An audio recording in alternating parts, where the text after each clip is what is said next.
buenos días.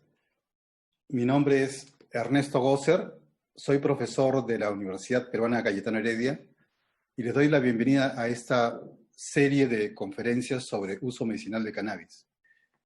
La universidad está comprometida con la formación de recursos humanos y con la investigación y el desarrollo de la ciencia. Entonces, en nuestro ADN siempre ha estado la innovación, la creación y la vanguardia. Por eso es que hemos realizado una serie de iniciativas a lo largo de nuestra historia. Está desde el uso de las sales de rehidratación oral, que fueron introducidas con investigación de nuestros profesores acá en el Perú, lo que se hacía afuera.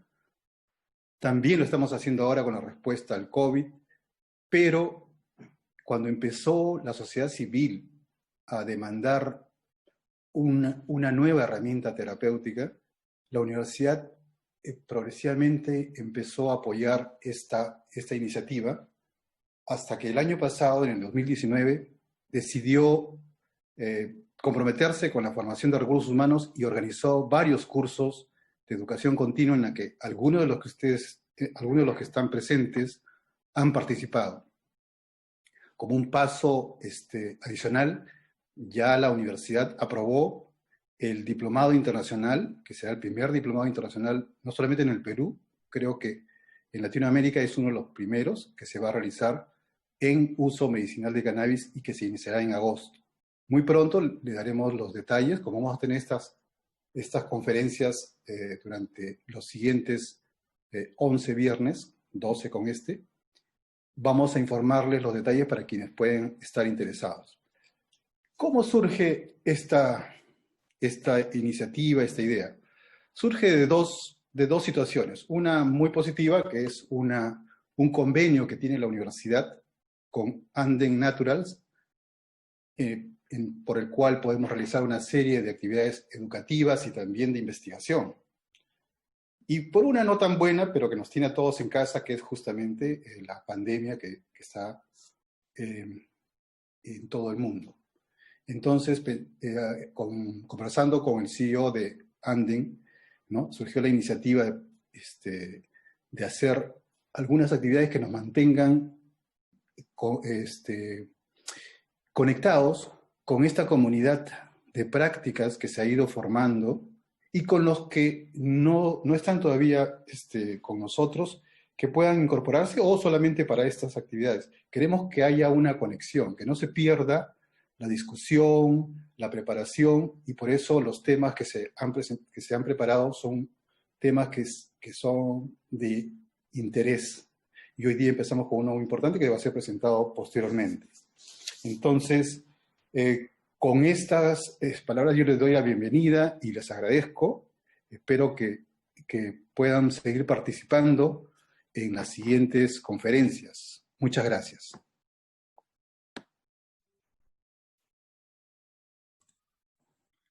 Bueno, gracias, doctor Gosser. Buenos días y gracias a todos por estar aquí con nosotros. Mi nombre es Kurt Schwartz, soy CEO de Anden Naturals. Ante nada, quisiera dar las gracias a la Universidad Peruana Cayetano Heredia, en particular a la Escuela Postgrado y al doctor Ernesto Gosser por hacer de estas charlas una realidad. También quiero agradecer a todos los moderadores y sus invitados. Estamos viviendo una realidad incierta. Muchas cosas han cambiado. Estamos adaptándonos a diario. Para muchos no ha sido fácil. Todos tenemos una tarea gigantesca por delante, una que debemos afrontar en conjunto y organizados. La industria del uso medicinal del cannabis en el Perú recién comienza. Su recibimiento ha sido contundente. Es una industria que ha llegado para quedarse. Este es el momento que los reguladores, empresarios privados y profesionales en salud estemos más unidos que nunca, siempre con la salud pública como foco principal. Debemos hacer lo posible para garantizar la disponibilidad del producto inmediatamente. La iniciativa de traer este tipo de charlas nace de una necesidad de educar, sobre todo a doctores y pacientes, sobre una alternativa, la alternativa del uso medicinal del cannabis. Tenemos excelentes charlas programadas. Les agradezco de corazón a todos los que se registraron y espero lo disfruten. Hasta luego.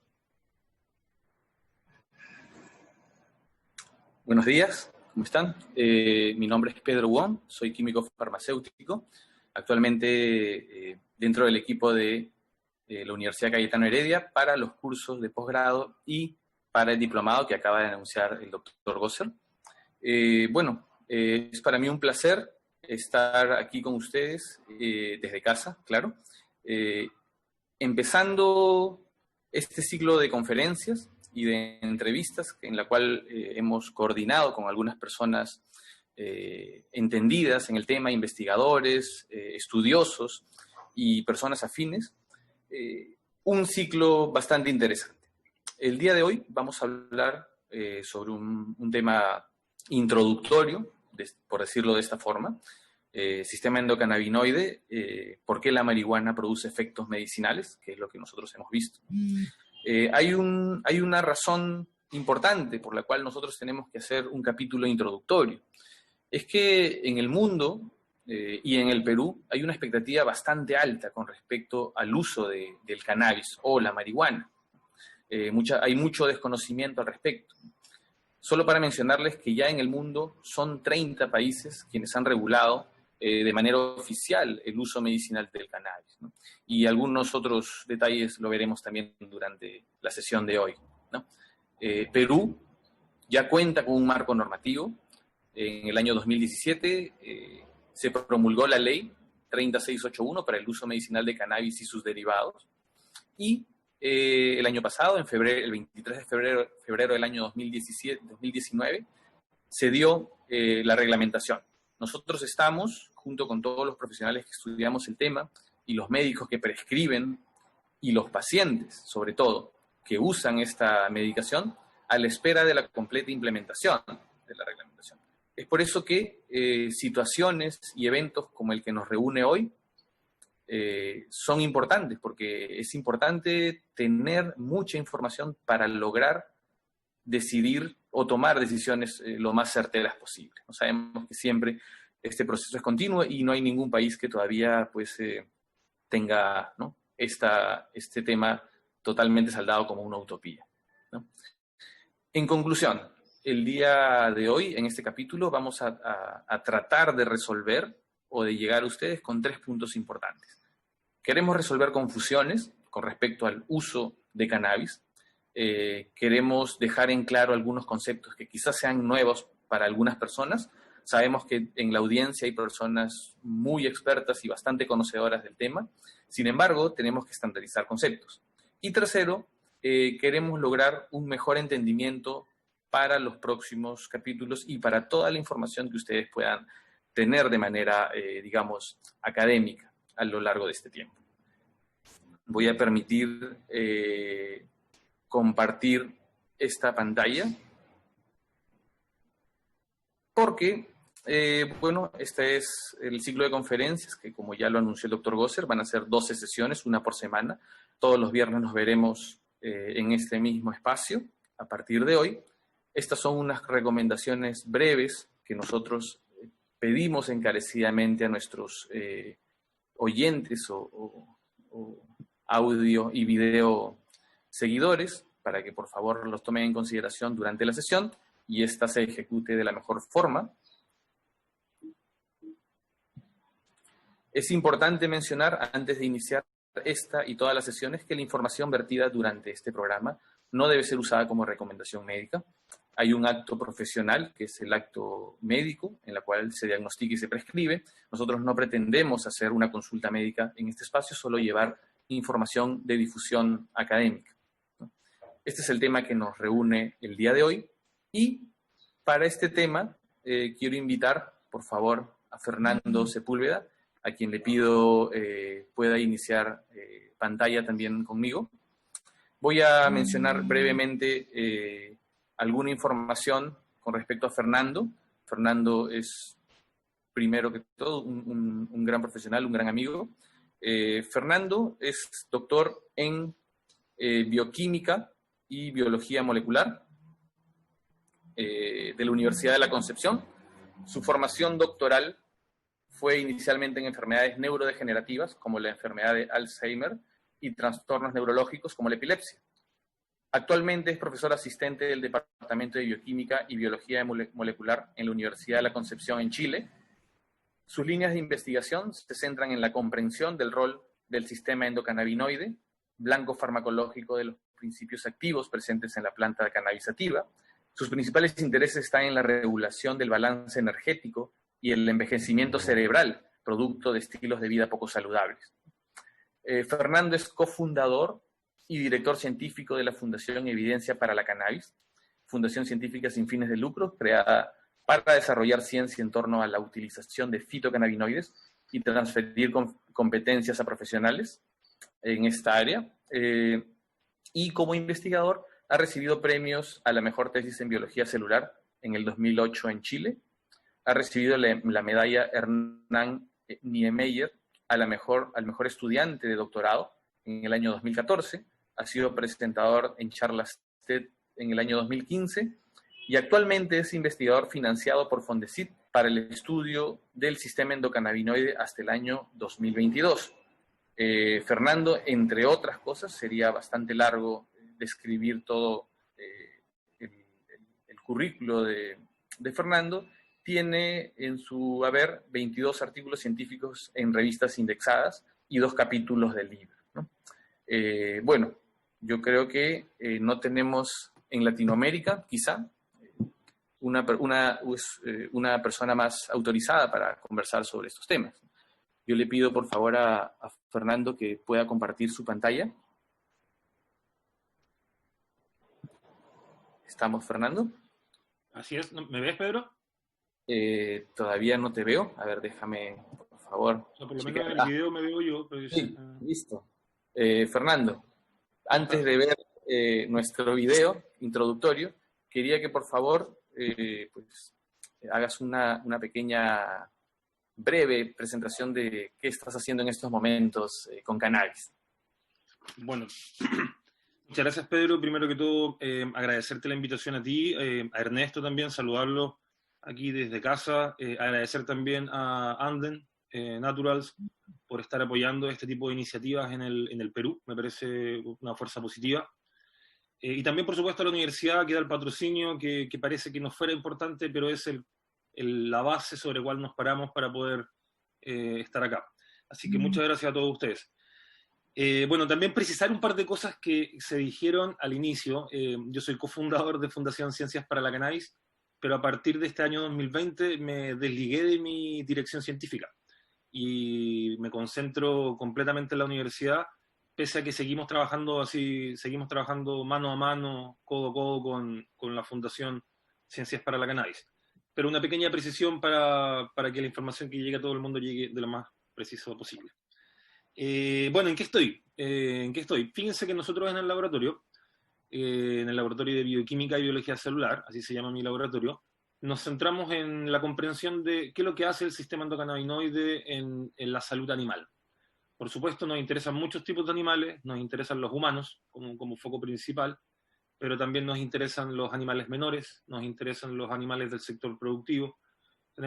Creemos que el sistema endocannabinoide es un sistema de señalización que puede ser utilizado para traer mucho bienestar a muchos animales presentes en nuestra ecosfera. Específicamente, hoy día hemos centrado, o partimos, cuando esto partió hace 3 años atrás, 4 años atrás, lo que primero pudimos hacer en el fondo financiado por Fondesit fue centrarnos en qué es lo que hace el sistema endocannabinoide en regiones cerebrales que nos hacen comer. Por lo tanto, nuestra primera investigación en los últimos 3 años que hemos estado haciendo es encontrar cómo comemos y, lo más importante aún, cómo dejamos de comer. Que en algunas circunstancias, y en esta época de pandemia, que estamos todos en casa, quizás la gente que nos está escuchando tiene una opinión acá. Algunos se han encontrado que está comiendo más, que está un poco más ansioso, que en el fondo su conducta alimenticia ha cambiado un poco. Bueno, nosotros en el laboratorio nos interesa mucho eso. Llevamos unos buenos años comprendiendo cuáles son las señales moleculares que te hacen comer, y como te decía, las más importantes, las que te hacen dejar de comer. En ese contexto, sacamos un artículo recientemente, el año pasado, estamos a puertas de sacar otro, todo en la misma línea, profundizando cómo comemos y cómo dejamos de comer. Sin embargo, nuestra investigación, que nosotros denominamos que es investigación básica, que busca comprender cómo funcionan las cosas, creemos fuertemente que la podemos aplicar al área de la salud. Y nuestra principal aplicación actualmente, no es la única, pero es la que primero pudimos partir, y no es la única que nos interesa, pero es la primera con la que, digo, pudimos partir, es la utilización de CBD como un modulador, en el fondo, de algunas funciones que están transitoriamente alteradas. En el laboratorio tenemos mucho CBD, digámoslo así, tenemos mucho interés también por él, por supuesto, y en todo lo que aprendimos en los 3 primeros años, después fuimos viendo, bueno, qué es lo que hacía el CBD en este contexto. Y en ese ejercicio encontramos algunas cositas interesantes. No inventamos la rueda, pero ciertamente encontramos una rueda más bonita, por decirlo. En nuestros datos apuntan a que el CBD es, en dosis altas, potencialmente una molécula moduladora del apetito. También tiene un fuerte efecto antiinflamatorio, por lo cual se hace una excelente potencial herramienta para combatir la obesidad, que es uno de los primeros focos que nos interesa, ¿no es cierto?, buscar aplicaciones de lo que hemos venido haciendo en el laboratorio. Así que en base a eso estamos buscando socios, por decirlo de alguna forma. Nuestra universidad también ha buscado socios. En Concepción han llegado varios interesados nacionales e internacionales, chilenos y no chilenos, para el estudio del cannabis. Así que estamos ahí tratando de ver cómo avanzar hacia líneas más aplicadas. Pero la primera aplicación que vamos a hacer probablemente se va a centrar en el CBD.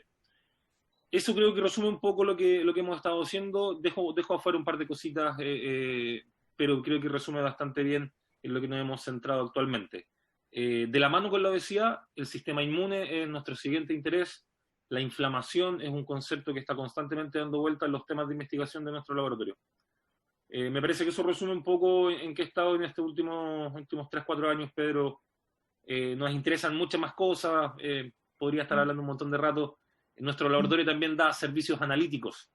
Nosotros cuantificamos qué es lo que tienen las cannabis, cuánto THC tienen, cuánto CBD, cuánto podemos determinar 5 cannabinoides, THC ácido, CBD ácido, CBN por ahora, THC y CBD. Estamos montando técnicas de terpenos y otras moléculas que son de interés para el área comercial, tratando de montar un servicio de control de calidad, en el fondo. Lo que nosotros queremos hacer es controlar la calidad de los preparados que están dando vuelta. Me parece que ahí tenemos un frente en común muy grande, Pedro, porque la calidad muchas veces de lo que se ve en todos lados de la calle es cuestionable. Por supuesto hay buenos preparados también, yo no quiero menospreciar a la gente que hace sus propios preparados, pero es importante controlar la calidad, estar atento a que usemos un preparado seguro, libre de patógenos, y que por supuesto tenga lo que debe tener. Y no todas las patologías, la gente que está escuchando en casa tiene que saber, para no todas las patologías sirven las mismas proporciones de cannabinoides. Hay que poner ahí a los profesionales adelante, tenemos a los médicos dentro de esta pirámide de la salud, tenemos que utilizarlos, y también tenemos que entrenarlos. Por lo tanto, el último interés en el cual trabajamos es en entregar competencias a los profesionales de la salud, dando cursos de capacitación a través de la universidad, con Fundación Ciencias para la Cannabis. Nuestro interés es bien grande en las personas también, en qué es lo que necesitan saber las personas para poder hacer correcto uso de estas moléculas que están en la planta de cannabis, sean profesionales de la salud o no. También estamos interesados en los que no son, en los usuarios. Excelente, Fernando. Pues creo que compartimos, tanto en Chile como en Perú, las mismas preocupaciones. Tenemos similares problemas, por así decirlo, ¿no? De acceso, de calidad, ¿no? Y yo creo que las iniciativas que nos has mencionado, pues puedo dar fe. He estado allá en Concepción en el curso de la Universidad de Concepción contigo, así que Santiago, lo hicimos en Capital. En Santiago, perdón, de la Universidad de Concepción, que lo hicimos en Santiago. Y esa misma iniciativa y esa misma preocupación es la que la Universidad Cayetano está tratando de despejar, ¿no? Con este tipo de iniciativas. Gracias, Fernando, por aceptar la invitación. Vamos a empezar este diálogo, esta conversación, con un video que he preparado especialmente para ustedes, un video provocativo, como te gusta mencionar siempre a ti, Fernando. Así que veamos el video y empecemos ahí con la conversación. his Sinemet dose, and that will increase his side effects. My symptoms are pretty more obvious in the report, and the pain is a little sharper. Hello, Dr. Blake. Smith, nice to meet you. So, Larry, have you ever used medical marijuana before? The goal of treatment with Parkinson's patients, or with any medical marijuana patients for that matter, is to decrease the symptoms of your qualifying condition by using the least of medical marijuana possible, useful and those who believe it's extremely harmful.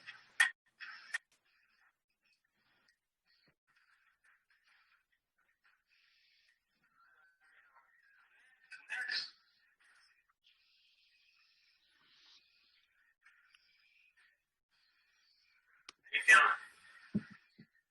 I've been a rough week. The best way to take it is to put it on your cheek.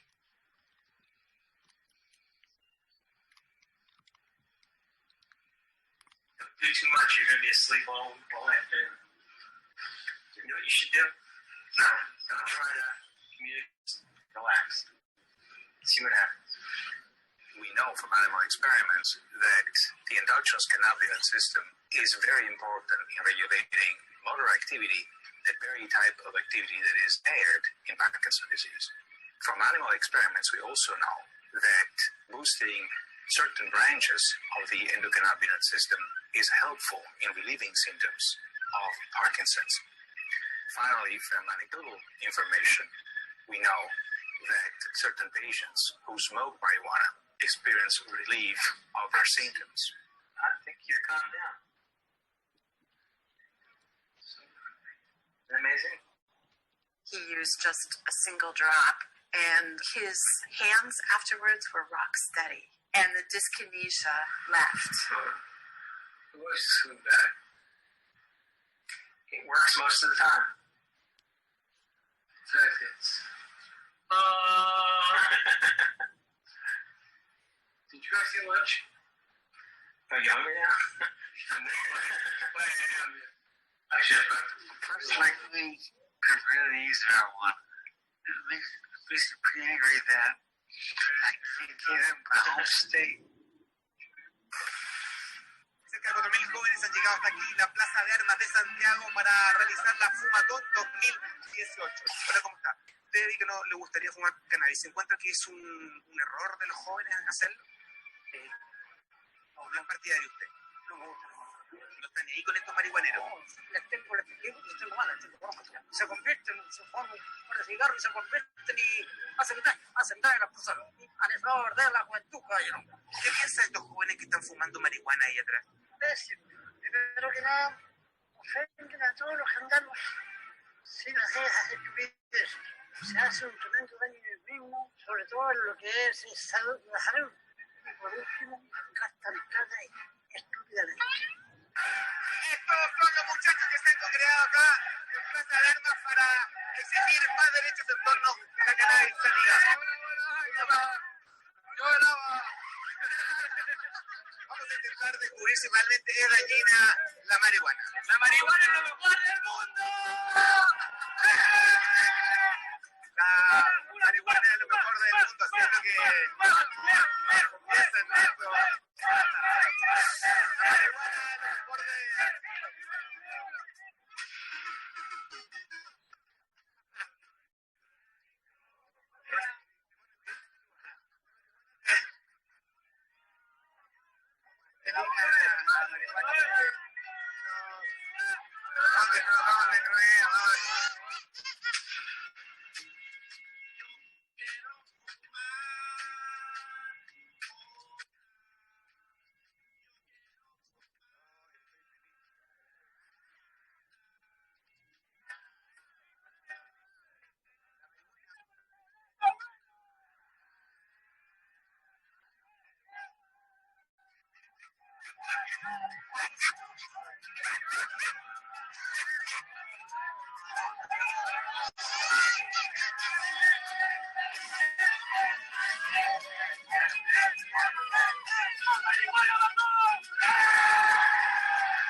¡Legalización!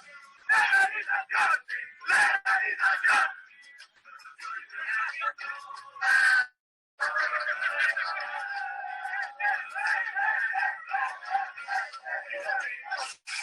Estuvimos con miles de jóvenes consumiendo marihuana y no tuvimos ningún efecto importante. Sin pálida, sin dolor de cabeza, sin lentitud, absolutamente sin nada. Así es que eliminamos por entero totalmente los mitos en torno a la marihuana. ¿Tiene más? Listo. Fernando, acabamos de ver en estos dos cortes, yo pido disculpas a la audiencia, la verdad que por temas de conexión los videos a veces no han salido a la velocidad ¿no? que esperábamos. Se entendía lo que buscaba, sí. Sí, un poco lo que hemos mostrado antes de iniciar la conversación es dos panoramas de los efectos que produce la marihuana en el cuerpo, ¿no? El primer efecto, un tema totalmente medicinal, un paciente con Parkinson. Ese documental, nosotros hemos colocado la fuente en la parte inferior, estamos cogiendo de manera de trailers que están de manera gratuita en YouTube. Y el segundo video es un reportaje de la televisión chilena a un evento de cannabis no médico, ¿no? En la cual, de manera accidental, el periodista fue intoxicado, digamos, ¿no? Con los efectos de cannabis o marihuana. Y pues él da un poco su testimonio en la parte final, ¿no? Fernando, por favor, cuéntanos qué tiene la marihuana para producir esos efectos. Yo voy a tener unas preguntas luego, pero quiero que un poco te explayes acá. Te voy a dejar la pantalla. Bueno, importante, la gente que está en casa, háganos llegar sus consultas, ¿no es cierto?, sus dudas, para que aprovechemos también a Pedro al máximo y podamos entregarle información que les sea útil a todos ustedes. ¿Qué tiene la cannabis, la marihuana, ¿no es cierto?, que hace que tenga efectos en el organismo? Bueno, tenemos un sistema endocannabinoide, que es el título hoy día de la sesión de hoy día. Y este sistema endocannabinoide, no sé si la gente lo sabe, pero está en todos lados. Es un poco curioso. Pedro, ¿me escuchas, Pedro, no es cierto? Sí, Fernando, estoy aquí. Es un poco curioso, pero muchas veces no sabemos que está en todos lados. La verdad, yo no lo sabía en mi formación de profesional del área de la salud, yo soy bioquímico, nunca me contaron esto en mi formación, no sé si a ti te lo contaron, cuando converso con mis amigos médicos, tampoco muchas veces en su formación, nunca les hablaron de que tenemos un sistema endocannabinoide que está en todas las células de nuestro cuerpo, casi todas, 99.9%. Cuesta encontrar un lugar del organismo en el cual no encontremos sistema endocannabinoide. Y bueno, el hecho de que esté en todos lados tiene que hacernos pensar de que vamos a tener muchos efectos cuando utilizamos cannabis o marihuana, ¿no es cierto? ¿Por qué puede ser utilizada medicinalmente? Porque en muchos contextos de alteración de la salud, cuando no estamos en salud, cuando estamos enfermos, podríamos decir, en distintos órganos, algunas veces puntualmente y otras veces de manera más generalizada, se generan desequilibrios, alteraciones orgánicas que producen cambios en el funcionamiento del organismo completo que hacen que el organismo se enferme. Me explico, una infección intestinal es capaz de producir un foco, ¿no es cierto?, local a nivel del intestino y generar una fiebre que se manifiesta en todo el organismo, que tiene un fuerte componente cerebral. Bueno, tanto en el cerebro como en el intestino tenemos sistema endocannabinoide. Modular cómo está funcionando este sistema endocannabinoide muchas veces trae cambios en la respuesta orgánica y por lo tanto en la salud de los individuos. Así que el motivo por el cual podemos utilizar esto de manera medicinal o terapéutica es porque nuestro sistema endocannabinoide es muy importante para el funcionamiento de nuestros órganos. No es el único sistema que tenemos, no es el sistema madre por el cual funcionan todos nuestros órganos, pero sí es un sistema que está presente en todos los órganos del organismo y que afecta su funcionamiento. Por lo tanto, no sé si eso apunta un poco a la pregunta, pero desde el punto de vista medicinal, ese es el motivo por el cual podemos utilizarlo medicinalmente. Ahora, ¿por qué podemos utilizarlo lúdicamente? ¿Por qué la gente hace uso adulto de esto, que es lo que apunta un poco el video, la segunda parte del video que tú pusiste? Yo creo que los motivos son más o menos parecidos. Ahora, hay algo aquí que siempre ha llamado la atención de las personas que han utilizado cannabis y probablemente se remonta a ¿cómo se llama?, a años atrás, desde que conocemos algo de esta sustancia. Y es que los cannabinoides son potentes reguladores del humor, del estado anímico. Modulan la respuesta de los animales, la respuesta a situaciones afectivas incluso, pero si lo tuviéramos que definir en una palabra, el ánimo es una función cognitiva que es modulable, ¿no es cierto?, o un funcionamiento cognitivo que es modulable por los cannabinoides. Por lo tanto, es normal, y el video algo mostraba, incluso de manera un poco bien exagerada, ¿no es cierto?, el conductor, el periodista salía riéndose fuertemente. Eso es algo normal, diría yo, en ciertos estilos de consumo. Me parece que obedece mucho a por qué una sociedad importante, un grupo importante de personas quiere probar, quiere utilizar este tipo de sustancias. Y no hay que descartar que esas mismas personas que estén haciendo un uso adulto encuentren también un uso terapéutico en la utilización de estas moléculas. Por lo tanto, me parece que se juntan algunos efectos ahí que le traen una sensación agradable a las personas, ¿no es cierto?, lo cual impulsa también el uso. No me imagino que los usuarios de cannabis estén utilizando la cannabis porque no esté siendo agradable, ¿no es cierto?, no les esté trayendo de alguna forma algún tipo de bienestar. Por lo tanto, ahí están un poco separadas las dos ideas, medicinal, uso adulto, le digo yo, uso lúdico también puede ser, pero me gusta más decirle uso adulto. Y me parece que van por caminos diferentes, las regulaciones también incluso, y desde un punto de vista académico a veces es mucho más fácil separar aguas, ¿no es cierto?, para poder conversar más de un punto de vista estrictamente terapéutico medicinal y en otro contexto de un punto de vista más adulto o lúdico. Sin embargo, enfrentado a la ley, esto no es tan fácil de separar. Hay algunos problemas ahí. Ustedes pueden ahí tener su opinión en Perú con todo el reglamento peruano. Aquí en Chile también tenemos algunas diferencias entre el uso medicinal y el uso adulto. Muchos países han elegido separar, en el fondo, ¿no es cierto?, estos caminos.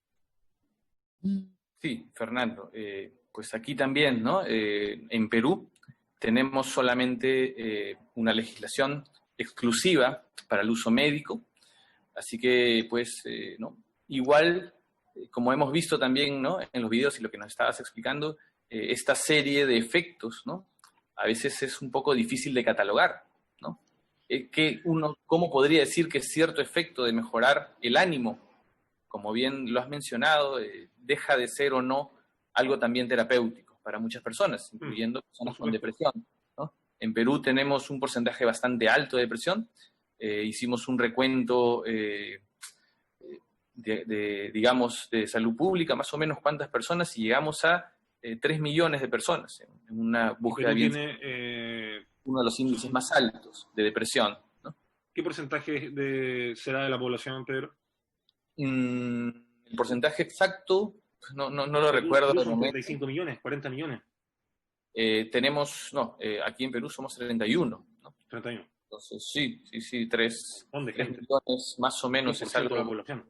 Y sí, considerable, ¿no? Mira, después de ver esta parte, una pregunta que cae, ¿no?, casi por gravedad, es ¿en qué parte de nuestro cuerpo entonces estarían estos componentes? ¿no? ¿En qué parte? ¿En el cerebro? ¿En qué regiones? Tú queremos aprovecharte aquí al máximo, sacarte un poco al máximo. Tú estudias exclusivamente la parte nerviosa. Dentro del cerebro, en todo el cerebro. Todo el cerebro en general, el receptor, ya les vamos a hablar más en detalles, pero dentro de los receptores que unen cannabinoides tenemos a los receptores CB1 y CB2, y el receptor CB1 es el receptor más abundante del cerebro. Dentro del cerebro está en distintas cantidades, en distintos órganos, regiones del cerebro, pero podríamos decir que su concentración, su expresión, en términos científicos, es amplia en el cerebro. Ahora, fuera del cerebro también lo encontramos en cada uno de los órganos importantes: corazón, pulmones, páncreas, hígado, riñones, intestino, músculo, tejido esquelético, grasa, hueso, células del sistema inmune. Por lo tanto, en general, la expresión es súper amplia, Pedro. Está en todos lados, en términos muy, muy simples. Más concentrado el receptor CB1 a nivel cerebral, y dentro del cerebro hay algunas regiones que lo expresan mucho. ¿Cuáles son esas? regiones que tienen que ver con procesamiento emocional, el hipocampo, que es una región que tiene que ver con la memoria, ¿no es cierto? Es una región que tiene abundantemente receptores para cannabis. El hipotálamo, que es una región que tiene que ver con el procesamiento emocional, la ingesta alimenticia y otros fenómenos bien interesantes para muchos, también tiene receptores de cannabis, pero no tiene más que el hipocampo. Entonces, tiene también, pero no tiene tanto, sin embargo, los efectos en dichas regiones son bien relevantes. En general, todas las regiones del cerebro van a encontrar de alguna otra forma neuronas, cuerpos celulares o terminales nerviosos que tengan receptores para cannabis. ¿Qué es lo que le pasa a una persona entonces cuando utiliza cannabis a su nivel cerebral? Bueno, muchas regiones cerebrales comienzan a funcionar de manera diferente. Y el humor es una de ellas. Por lo tanto, tocando el tema de la depresión, yo le recomendaría a las personas que están interesadas en estas moléculas que siempre tienen que mirar un poco cómo está su ánimo, cómo está su equilibrio anímico. El ánimo es una función que tiene oscilamientos durante el día, cambios. No es una función plana, no es cierto que uno tenga un ánimo exactamente igual todo el tiempo. Por lo tanto, muchas veces ese ánimo puede bajar, y si tú bajas ese ánimo y utilizas muchos cannabinoides, podrías perfectamente, ¿no es cierto?, generar un establecimiento en algunos minutitos, algún rato de ese bajón, ¿no es cierto? Y si la persona está complicada, quizás podemos hacerle pasar un mal rato. Por lo tanto, antes de iniciar alguna utilización de estas moléculas, hay que analizarse, hay que pensarse un poco. ¿Cómo estoy? ¿Cómo está mi funcionamiento? ¿Qué me duele? ¿Cuáles son las situaciones o factores que me aquejan? Y si el ánimo está muy complicado, yo les recomendaría ser cautelosos en lo que van a administrarse, en los cannabinoides que van a tener. Sería cuidadoso, ¿no es cierto? Consultaría primero con algunos profesionales, de tal manera de poder hacerme una idea bastante acabada de cómo está mi función cognitiva, cómo está mi mente, en palabras muy sencillas, antes de iniciar algunas estrategias canábicas. Fernando, hace un momento nos has comentado en todas las partes en las cuales podemos encontrar estos receptores que acoplan específicamente a cannabinoides, ¿no? CB1 y CB2 y otros más, ¿no?, que están trabajándose. El hecho de que hayan tantos receptores en diversas partes de nuestro cuerpo, digamos, desde la piel hasta las partes del cerebro, ¿significa que el cannabis tiene efecto terapéutico en todas estas partes? Yo lo digo así, o sea, una persona bajo la influencia del cannabis va a ejercer modulaciones funcionales en muchos órganos de su cuerpo. Ahora, tú mencionaste un par de lugares que son bien particulares, la piel. O sea, si yo me administro un preparado vía oral, ese preparado podría llegar a la piel, Pedro, pero no va a llegar a la piel rápidamente. Y para la piel, que está tan expuesta a nuestro ambiente, existen las cremas o el uso tópico. Por lo tanto, dependiendo de dónde tú quieras hacer llegar los cannabinoides, va a depender de la vía de administración que hay que utilizar. Sin embargo, me parece que hay que ser bien claros. Dado que los receptores están en todos lados, los efectos también pueden ser en todos lados. Y eso es la realidad. ¿Llegan de igual forma, se distribuyen de igual forma en cada uno de estos órganos? La respuesta es no. Los cannabinoides son moléculas liposolubles que inicialmente se distribuyen en órganos altamente perfundidos, donde llega mucha sangre. Después se mueven a órganos bajamente perfundidos, donde llega menos sangre, y finalmente se depositan en el tejido graso. Por lo tanto, no van a estar distribuidos en todos los lugares de manera homogénea, y eso hace que la concentración que llegue no sea igual a todos los tejidos. Por lo tanto, eso genera una gran diferencia dependiendo de la condición o situación que tú quieras, digamos, potencialmente tratar con estas moléculas. Y digo potencialmente porque no tenemos que hablar, ¿no es cierto?, en este lenguaje condicional. Quien decide esto tienen que ser los médicos, ¿no es cierto? Como tú decías al inicio, estas recomendaciones no son recomendaciones médicas, ¿no es cierto? Son recomendaciones científicas, podríamos decir, y no es lo mismo. La gente tiene que tenerlo presente en casa y tiene que consultar con su médico. Así que el camino es largo, el camino no parece que sea un camino sencillo. Definir si puedo utilizar o no cannabinoides, por supuesto, requiere de más personas que tú y yo, que somos los que estamos aquí, por lo menos en la pantalla. Fernando, nos queda claro que todos estos lugares donde ejercen efectos, ¿no? Los cannabinoides, quizá algunos de manera más rápida que otra, depende mucho de las vías de administración, ¿no? Depende mucho también de las personas. Yo quiero que un poco nos cuentes, a cada persona le producen los mismos efectos, las mismas concentraciones de cannabinoides, o esto no corresponde como a la farmacología clásica que estamos, ¿no?, acostumbrados los profesionales en salud de los miligramajes exactos. O sea, estamos intentando cada vez estandarizar más las dosificaciones, pero cuando uno analiza la evidencia que hay disponible, que es importante contarle a las personas que no tenemos toda la evidencia disponible, tenemos una gran cantidad de evidencia, pero hay mucha evidencia que está también muchas veces restringida por la industria, por lo tanto yo estoy seguro que hay más información de la que podemos acceder, pero con la información que tenemos disponible, con los handbooks y con la información que emana directamente de los grandes profesionales que han trabajado en este tema por los años, sabemos que hay una variabilidad importante en los efectos que producen los cannabinoides.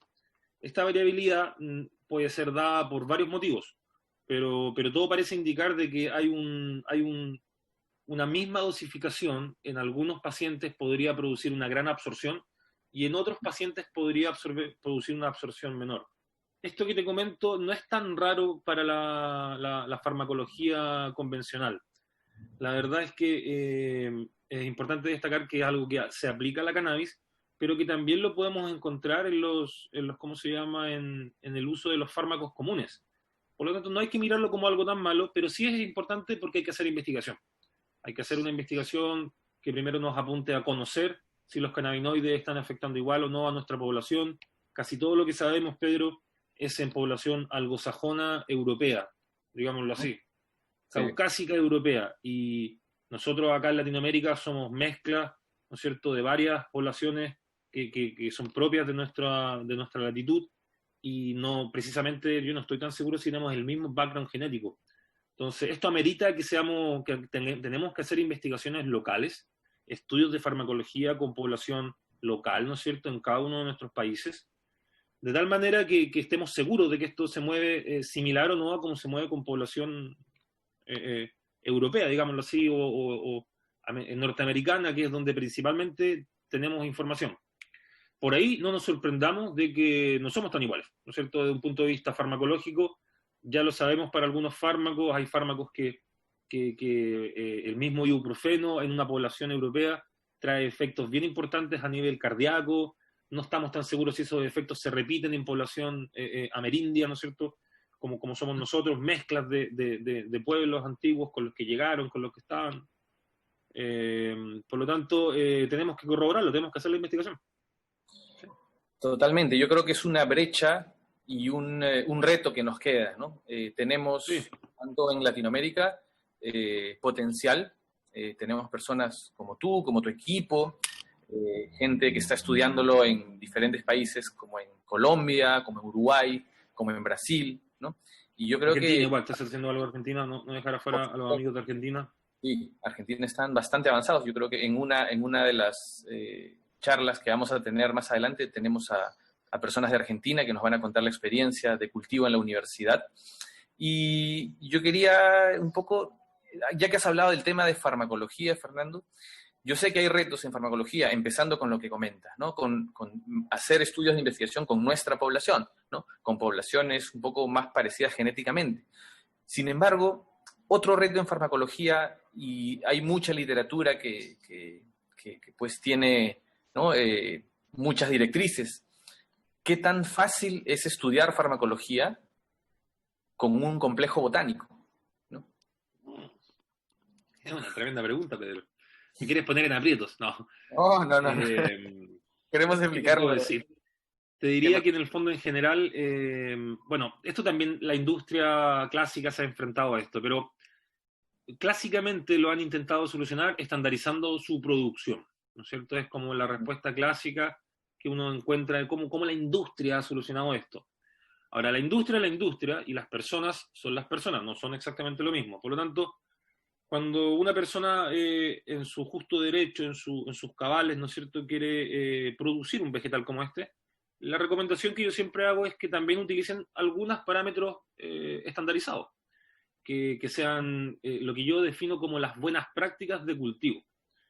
Y esas buenas prácticas de cultivo me parece que son alcanzables por todos los que están en casa, no son NASA, no son ciencia de cohetes, básicamente se trata de utilizar protocolos, registrar lo que están haciendo, tener un pequeño cuaderno de protocolos donde están registrados todos tus procedimientos, y en caso de ser necesario, si alguien te consulta, tú tienes toda la información disponible, pero de alguna forma intentas estandarizar el procedimiento. Ahora, sea industria o sea en la casa, la clave está en más o menos producir estos vegetales con un grado de rigurosidad, ¿no es cierto? Y esa rigurosidad después se manifiesta en la producción de cannabinoides. Al final, el cultivo, la producción no estandarizada genera mucha variabilidad. Y esa variabilidad se suma después a la variabilidad que tiene el individuo y se genera una gran variabilidad. Entonces, ¿cómo podemos controlar toda esta variedad, esta gran variabilidad? Bueno, por un lado, teniendo protocolos estándares, y también algo que muchas veces se deja de lado, es que uno puede cuantificar esta muestra. Las personas que están en sus casas tienen que saber que uno podría hacerle un control de calidad a los preparados que están disponibles. Hoy día, en nuestros países no está muy preparado para esto, porque en pocos lugares se hacen análisis. Pero yo soy positivo en que desde la academia, desde las universidades, vamos a apoyar a los estados.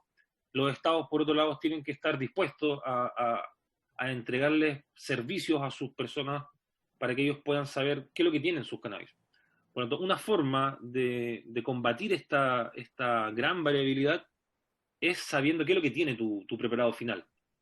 Y sabiendo qué es lo que tiene tu preparado final, y me refiero a, por ejemplo, saber qué THC, cuánto THC tiene, cuánto CBD tiene, uno podría limpiar un poco el escenario, un poco nomás, Pedro, pero generar un mayor escenario de garantías para ¿cómo se llama?, para las personas. Pero todo esto que estamos conversando prácticamente no se hace. Se hace en algunos lugares, pero todavía no hay políticas públicas que apunten a entregarle a las personas herramientas de control de calidad. Me encantaría ver regulaciones que apunten a esto, estados, ¿no es cierto?, que puedan activar una red nacional. Y si esto no es tan complicado, todos nuestros países, Perú, Argentina, todos somos países productores de cosas agrícolas. Para toda esa producción agrícola tenemos control de calidad, tenemos maquinaria, tenemos laboratorios que permiten certificar lo que entra, lo que sale. No estamos hablando aquí de inventar la rueda, estamos hablando de utilizar la infraestructura que tenemos disponible. Y a mí me parece que es posible. Por lo tanto, soy positivo de que en el futuro nos vamos a mover hacia ese escenario y vamos a controlar de mejor forma la calidad para combatir la variabilidad. Tremendo reto. De hecho, creo que cada vez que entramos más en la conversación, nos complicamos más, ¿no? Sí, definitivamente, pero es una complicación bonita, Pedro.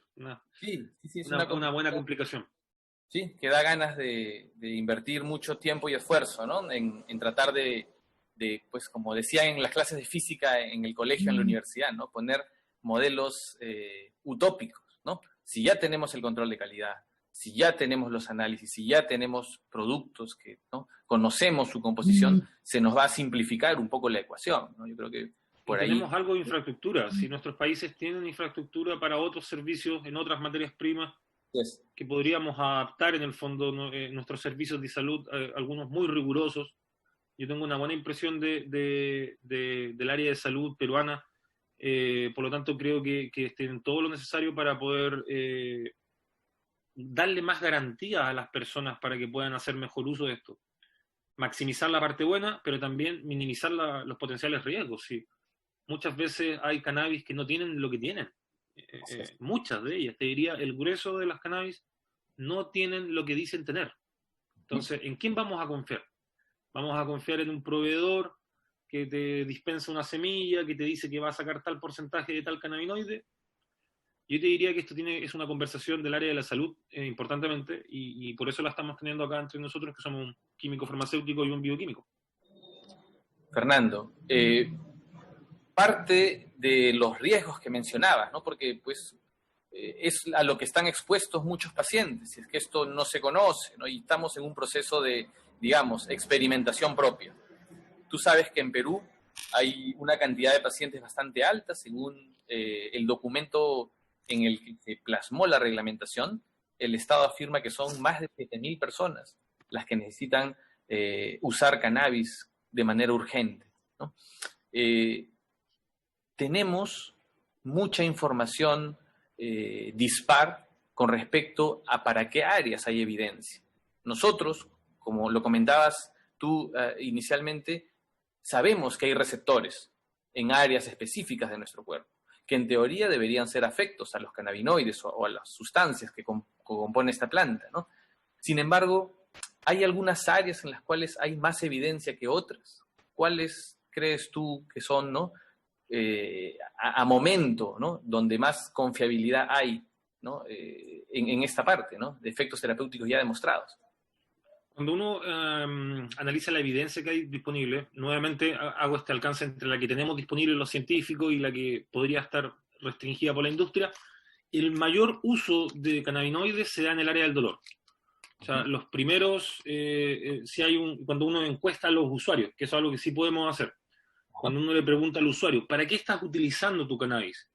Yo diría que el 90% describe situaciones que caen dentro de cuadros de dolor. Por lo tanto, el dolor en sí mismo es una de las primeras sintomatologías para las cuales yo diría que tenemos el grueso de la evidencia. Hay áreas crecientes. La epilepsia es un área creciente, trastornos neurológicos asociados a síndromes convulsivos. Veo mucha gente que ha ido generando evidencia, cada vez sabemos más. Hay una carencia de ensayos clínicos fase 3 en adelante, hay solamente fase 1 y fase 2. Pero ya hay fármacos a base de cannabis aprobados para el uso de epilepsia. El Epidiolex, que es un fármaco hecho a base de CBD, ha sido aprobado por la FDA, algunos países ya lo están utilizando. Por lo tanto, epilepsia ha ido creciendo.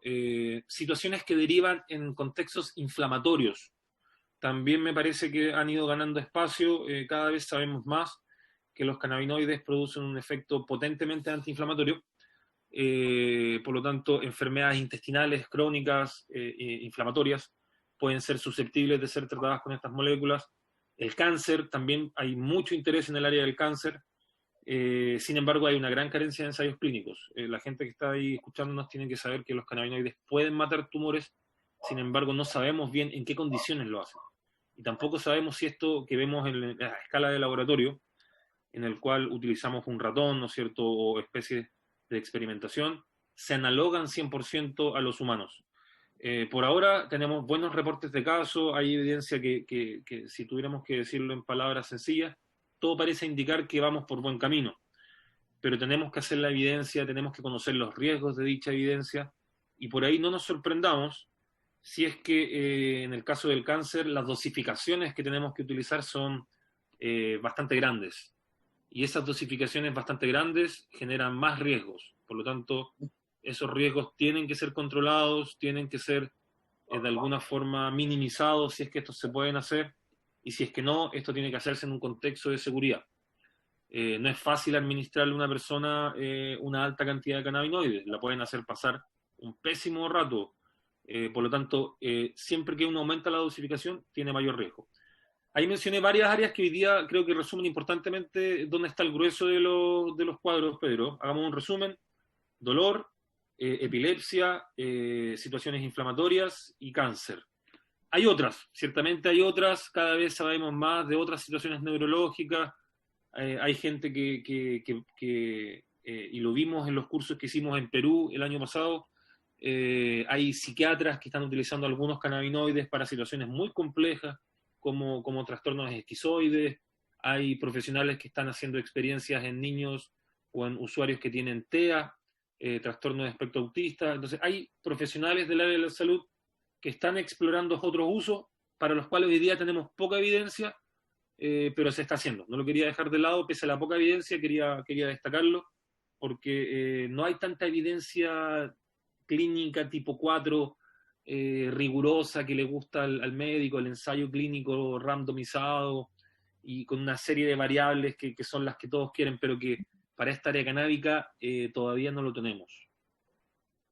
Dolor, sin embargo, dolor lo tiene. Dolor es plasticidad. Plasticidad La espasticidad, que es una condición asociada a síndromes muchas veces degenerativos como la esclerosis, ha sido bastante bien tratada con cannabinoides, les diría. También hay mucha evidencia clínica para espasticidad. Sí. Fernando, pues podríamos continuar una serie muy alta. Hay un documento muy interesante que le recomiendo a las personas que están oyéndonos. Voy a en breve iniciar las preguntas de nuestra audiencia. Y antes de iniciar la pregunta de la audiencia, que justo iba a coincidir con una pregunta que yo tenía para ti, hace un momento hablamos de cáncer, ¿no? Estabas hablando de cáncer, pero en cáncer yo sé que hay varias áreas en las cuales el cannabis podría ayudar, ¿no? Hay demostración para los efectos de la quimioterapia, ¿no? Para las náuseas y vómitos por quimio, hay 2 medicamentos aprobados. Eso está adecuadamente reportado. Hay evidencia. Mira, dejé de lado ahí algo que se me pasó. Disculpa que me tome eso para mencionarlo. Náuseas asociadas a quimioterapia y mejora en el apetito asociada a situaciones de VIH han sido clínicamente reportadas susceptibles de ser tratadas con cannabinoides. Y hay buena evidencia para eso. Pero la náusea es una parte nomás del cáncer. Volviendo al cáncer.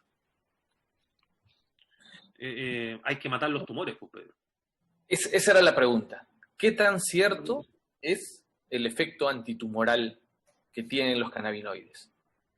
A escala in vitro y a escala preclínica, te diría que es una potente herramienta terapéutica.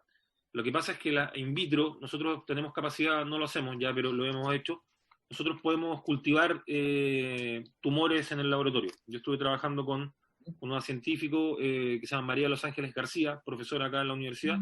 Ella tiene mucha experiencia y hicimos algunos preliminares para cultivar tumores y después, en el fondo, aplicarles dosis de cannabinoides y ver si sobrevivían nuestras células. Tomando nuestra propia evidencia y tomando evidencia que está reportada desde hace varios años, Pedro, te diría que el efecto antitumoral es potente presente en los cannabinoides. ¿Cuál es el único gran pero? Las dosificaciones a los cuales esto ocurre in vitro es a un rango de concentración bien alto. Es un rango de concentración micromolar, que parece que fuera poco. No sé si la gente está en casa familiarizada con los rangos de concentraciones, pero gramos, miligramos, microgramos, ¿no es cierto? Y de ahí para abajo. Microgramo, que parece que fuera muy poquito, es una cantidad grande de alcanzar en un organismo humano. Dada la gran distribución y las propiedades de distribución de estas moléculas de los cannabinoides, no es fácil hacerle llegar un rango micromolar a un animal humano. En un animal de laboratorio que están acostumbrados, que tienen otros mecanismos de absorción y que pueden tolerar rangos de concentración más altos, se ha hecho y lo que se ha encontrado es que todos los tumores se mueren en ese contexto. O sea, un ratoncito no le da cáncer, digámoslo así. Y les digo esto haciendo una persona que hace investigación con animales de experimentación, pero que también me conecto con el humano a través de Fundación Ciencias para el Cannabis, a través de otras experiencias, y en esas experiencias las personas que han intentado hacer esto tienen que usar dosificaciones gigantescas, para ser más gráfico, gigantescas. Entonces tenemos algunos desafíos en el área del cáncer. Cómo hacer llegar una dosis alta a un tumor, cómo minimizar los efectos potencialmente riesgosos de un paciente que necesite tomar altas dosis. ¿Cuál es el procedimiento clínico que vamos a hacer con ese paciente? ¿Es exactamente igual que una persona que quiere tratarse para dolor? Y yo te diría que en ese caso son todas situaciones distintas. Por lo tanto, hay mucho paño que cortar, hay mucha evidencia que tenemos que hacer la gente del área de la salud para el tema del cáncer. Pero es un área donde se ve promisorio, Pedro, el uso de estas moléculas. Y la principal promesa, porque mucha gente ha tenido un pariente con cáncer, yo creo que todos hemos aquí visto a alguien con cáncer.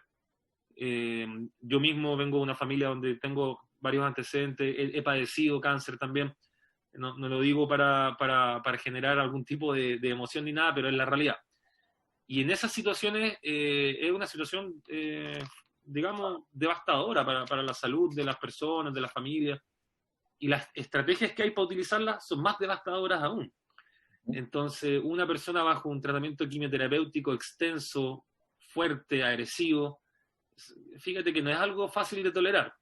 Entonces, si uno puede aminorar esa estrategia quimioterapéutica, que funciona, ojo, funciona, pero es muy tóxica, vamos a producir mejora en la calidad de vida de muchas personas. Y lo interesante de los cannabinoides es que no producen tantos efectos tóxicos, aunque sean utilizados en altas dosis.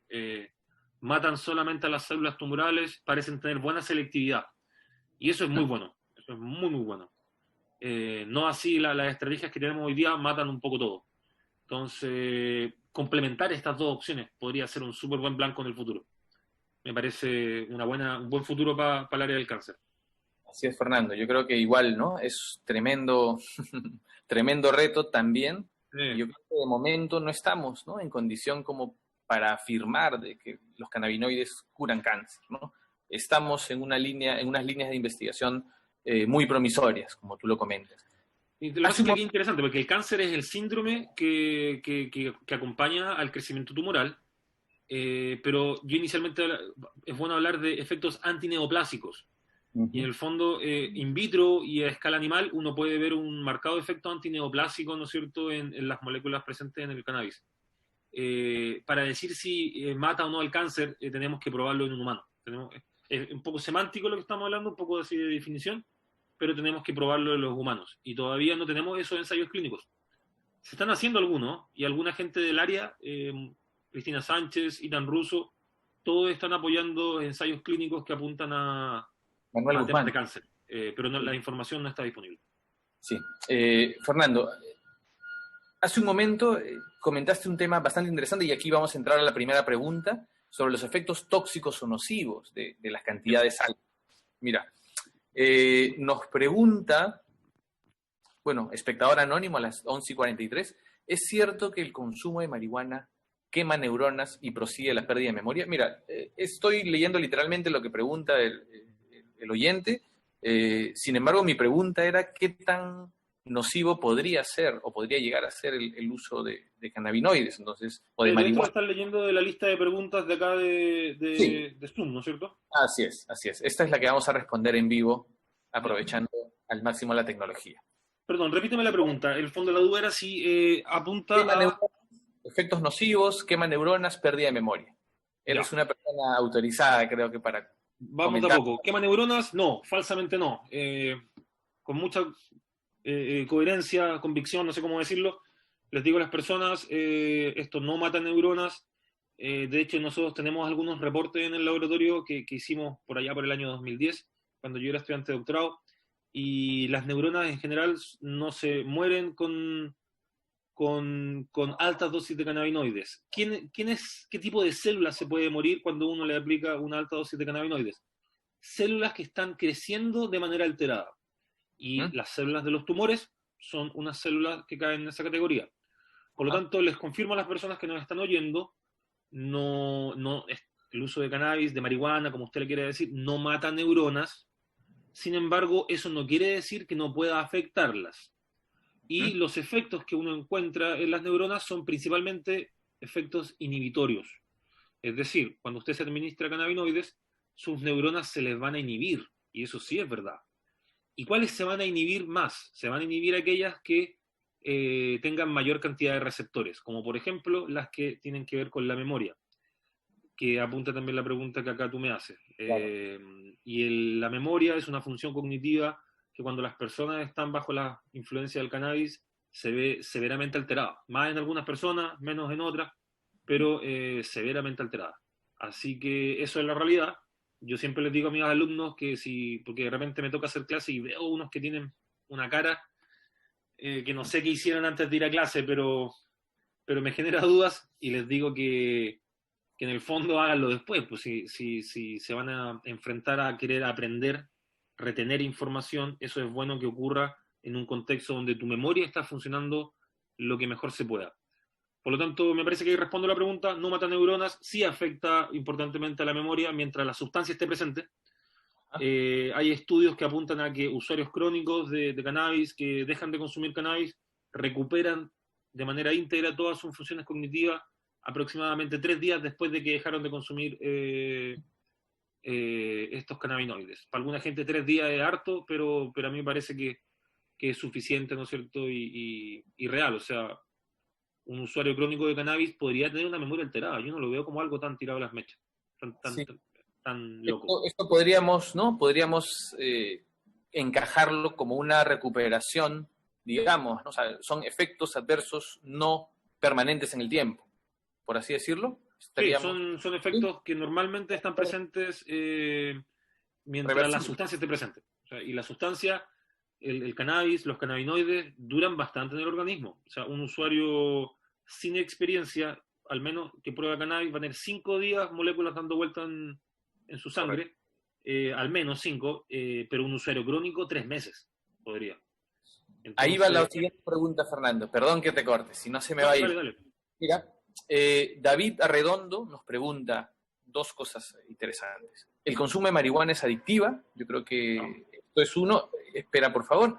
Y quiero juntarlo con esta otra pregunta de Aníbal Benítez, que nos dice si el almacenamiento de THC en el tejido adiposo tiene algún efecto en la producción de endocannabinoides. O sea, son 2 preguntas que más o menos podemos encajar. Por parte, la primera, el consumo de cannabis, para David Arredondo, el consumo de cannabis es adictivo. En mi opinión, sí. Ahora, lo que pasa es que no quiero, cuando respondo esto de manera tan directa, muchas veces a algunos como que les molestara. Pero la verdad es que en general el consumo de varias sustancias puede llegar a un fenómeno de repetición, de dependencia. A mí no me gusta utilizar mucho la palabra adicción, utilizo más la palabra dependencia, por lo tanto me voy a referir a ello de esta forma. Los cannabinoides pueden generar dependencia, hay varios escenarios en que esto ha sido descrito. Por ahí yo personalmente, como Fernando Sepúlveda, tengo algunas diferencias con la frecuencia con que esto ocurre y la cantidad de personas o de población que se van a hacer adictas o dependientes. Hay gente que ha reportado, gente que en teoría es muy docta en el área, que en adultos el 10% de la población que consume cannabis es susceptible de ser adicta y en adolescentes el 16%. Yo creo que esos números están un poco exagerados, pero son reportes que hay. Hay otros reportes que apuntan a que la dependencia o la adicción es mucho más baja que el 10% en adultos y el 16% en adolescentes. Por lo tanto, ¿quién tiene la razón? ¿Cuál es la verdad, por decirlo de alguna forma? Yo no la sé, Pedro, tampoco la sé, David, pero sí podríamos aprender de esto, ¿no es cierto?, si tuviéramos mejor investigación. Pero de todas formas, respondiendo a la pregunta, sin números, ¿es el consumo de marihuana adictivo? Yo te diría que siempre va a haber una población de personas que va a generar dependencia. Sí. Yo quiero hacer un paréntesis, Fernando, porque esta pregunta al sí o no, al blanco y negro, a veces, ¿no?, es bastante dura, ¿no? Sí, y en un área donde hay matices. Podríamos comparándola con otras sustancias, uno podría entender, ¿no?, un poco en qué nivel de dependencia, ¿no?, utilizando el término más correcto, ¿no?, podría estar. Sí. Y cuando eso se ha hecho, la cannabis está como en un 8º, 9º lugar de las sustancias, digamos, del punto de vista de los daños que producen. Incluso tomando solo la dependencia como un parámetro, está mucho más atrás. Yo soy de la idea que en el fondo hay personas muy susceptibles de generar dependencia de cannabis, pero es una población que me parece que es muy menor comparada con otras sustancias. Un ejemplo extremo serían, por ejemplo, los opioides, que son moléculas que generan rápidamente dependencia. Me parece que esto apunta a los mecanismos que tienen estas moléculas. Los opioides son moléculas que apuntan directamente a circuitos placenteros, y los cannabinoides son moléculas que no afectan directamente circuitos del placer, diría yo, o circuitos placenteros, sino que apuntan a otros efectos que pueden ser agradables para los usuarios, y cualquier situación agradable, Pedro, ¿no es cierto?, es potencialmente algo que alguien quisiera repetir. ¿No? Por otro lado, respondiéndole un poco a David, es bueno separar dependencia o adicción de consumo problemático, que es una condición donde yo creo que sí cae lo clásicamente descrito para la adicción. Me parece que el consumo problemático es un estadio, una fase de la dependencia que es que es la que hay que combatir, que es en el fondo la que hay que tener mucho cuidado, porque el consumo problemático de sustancias sí trae efectos importantes a la salud, a la organización familiar, ¿no es cierto? Y yo no me sorprendería si nos encontramos con un grueso de personas dependientes a muchas cosas, funcionando perfectamente bien. Piensen ustedes, la gente que es adicta al dinero, andan ahí todo el día, ¿no es cierto? Y nadie les dice nada porque son adictos al dinero. Pero en el fondo, yo siempre lo digo así, no es si tener o no tener una adicción, es lo que uno hace con su dependencia, con su adicción. Y en ese sentido hay un buen trecho, un buen camino antes de llegar al consumo problemático. Correcto. Yo le diría a David que también la gente que consume cannabis tiene poco consumo, diría yo, problemático. Tiene, por lo menos en lo que hemos observado. Y para eso sí tenemos algunas encuestas. Acá en Chile tenemos un organismo que se llama Senda, que es muy riguroso y te diría no muy amigo del cannabis. Y miden consumo problemático año a año y en usuario de cannabis ha ido bajando por segundo año consecutivo a la baja. Desde que tenemos estas políticas más donde hay más consumo de cannabis, aparentemente, si bien el consumo se ha mantenido en el tiempo, incluso aumentó muchas veces, el consumo general se ha estancado y el consumo problemático por primera vez bajó. Así que es un área con bastante desarrollo, ¿no es cierto? Pero hay que ser criterioso con esto de la adicción, la no adicción. Yo, enfáticamente, si me preguntan sí o no, yo voy a decir que sí. Pero es bueno hacer esta aclaración, Pedro, porque no es un sí, todos se van a hacer dependientes. No, es un sí con algunas cositas. Y la otra era la que la querías, pegaste la de David, era si... el almacenamiento de THC en el tejido adiposo. El almacenamiento en grasa. No sabemos bien esa pregunta, estimado. No sabemos bien, o sea, sabemos que se almacenan en grasa. Lo que no sabemos es qué tan fácil salen de la grasa. Y en un usuario crónico se demoran más o menos en salir del organismo unos 3 meses. Pero a ese organismo se le midió directamente de sangre. Entonces, lo que apuntaría a responder esta pregunta es tomar una biopsia de grasa. Y eso no hay mucha información para eso. Lo que sí sabemos es que cuando llegan a la grasa, los cannabinoides son capaces de afectar cómo funciona la grasa. Y la grasa, que es un reservorio de potencialmente fuentes energéticas, también se inflama, fíjense. Entonces, parece ser que los usuarios de cannabis regulares tienen una grasa menos infiltrada, una grasa menos inflamada, dicho de otra forma. Y eso podría ser por las propiedades antiinflamatorias que tienen los cannabinoides. Pero de la pregunta que él plantea no tenemos información para responderla. Sabemos que están ahí, pero no sabemos si pueden afectar la producción de otros cannabinoides. Fernando, acá solamente para complementar la pregunta anterior, María Luisa Rosasa nos pregunta si cuando hablamos de dependencia y este porcentaje de personas que podrían llegar a tener esta dependencia, OMS en el reporte del año pasado menciona que es 9%, así que están más o menos por ahí similares. Dice que si es que esta dependencia se da, si es que es fumada o es con aceite. ¿Qué opinas al respecto? En general, la gente que se dedica al área de la dependencia, el consumo de sustancias, normalmente toma las formas herbáceas, diría yo, la forma fumada clásicamente del cannabis, el cigarro, el blunt, el joint, el caño, como usted le quiera decir, el vaciado, no sé, hay muchas formas, le dicen en el mundo, pero yo creo que toman las formas herbáceas, toman la cannabis fumada. No creo que estén considerando en esos análisis el consumo de aceites o extractos concentrados, que podríamos decir que son más novedosos y para los cuales tenemos menos evidencia. Sin embargo, son más concentrados, son fuertemente más potentes en cannabinoides. Por lo tanto, si asumimos que los principios activos que generan dependencia son el THC, yo te diría que un extracto concentrado debería generar, o podría generar, fíjense cómo lo dije, podría, para que no me crucifiquen después, podría generar más dependencia. Excelente. Fernando, hay 2 preguntas, una de Tamara Leiva, de allá de Chile, y ahora voy a decir la otra persona, cannabinoides o uso de cannabinoides y embarazo, desarrollo fetal. Ya. ¿Qué hay al respecto? ¿Qué tanto miedo o qué tan reales? Por ahí, aquí en el Perú, se mencionaba en algún documento técnico oficial que podría ser incluso teratogénico.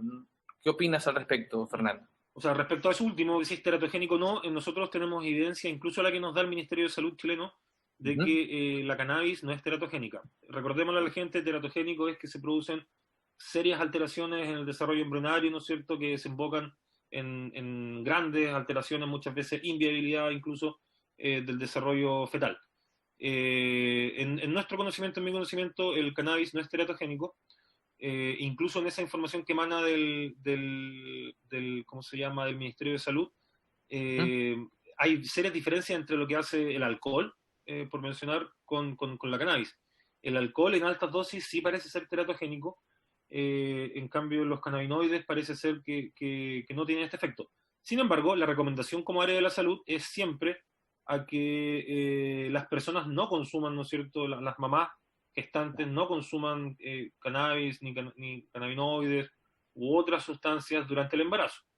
Sin embargo, sabemos que en algunas situaciones eso no ocurre y tenemos una población de mamás que sigue consumiendo sus sustancias y que después han dado a luz y hay un par de estudios que han seguido a esos niños, que los han encuestado a las mamás.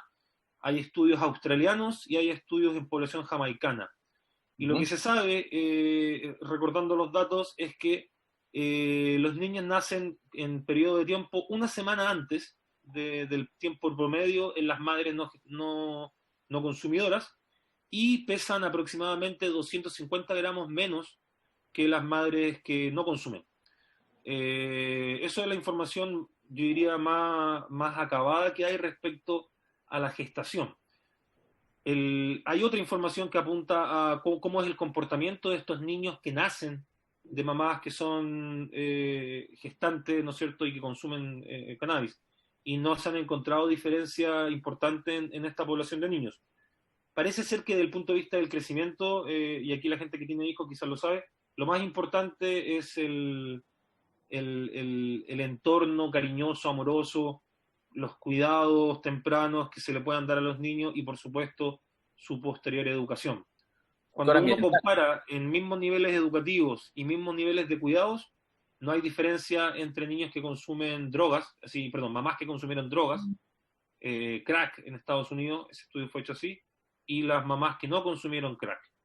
Entonces, yo creo que hay... me quedo un poco con lo primero, con esta separación de una semana de anticipación del parto y 300, 250, 300 gramos menos de peso al nacer, que para alguna gente puede ser importante, yo no quiero minimizarlo, pero que esa es la evidencia que yo manejo. Ahora, eso es gestación. En lactancia, ¿qué es lo que pasa con mamás que mientras están lactando consumen cannabis? Bueno, le van a hacer llegar cannabinoides a la leche materna. En la leche materna la cannabis se concentra aproximadamente 8 veces, los cannabinoides, el THC, y una mamá que consuma cannabis y que le dé leche a su hijo podría incorporarle algunos miligramos de THC a su bebé. Ahora, esa es la realidad. Hay un par de estudios, pocos, de farmacología que se ha hecho con mamás que se han administrado, consumido cannabis y se han sacado leche. Y lo que se sabe, y yo les puedo compartir una pantalla si tú encuentras conveniente. Por supuesto.